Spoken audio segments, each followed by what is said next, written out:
আসসালামু আলাইকুম রহমতুল্লাহি ওবরকাতু। আশা করি সবাই ভালো আছেন। আজকের গল্পে আপনাকে স্বাগতম।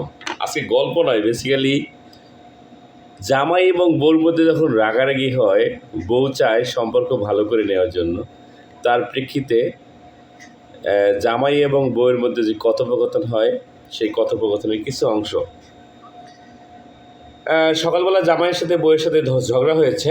জামাই অফিসে চলে গেল। রাতের বেলা যখন জামাই বাসায় ফিরে, ডাইনিং টেবিলে বসে জামাইকে উদ্দেশ্য করে বউ বলে, আজকের তরকারিটা কেমন হয়েছে? জামাই বলে, ভালো। এরপরে জামাই পুনরায় জিজ্ঞেস করে, আজকের ভাতটা কেমন হয়েছে? জামাই বলে, ভাত যেমন হওয়ার কথা তেমনটাই হতে হয়েছে।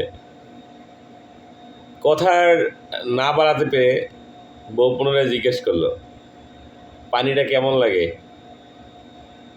এই কথা শুনে জামাই হাসি দেয় এবং বউকে জড়িয়ে ধরে। গল্পটা কেমন লাগলো জানাবেন।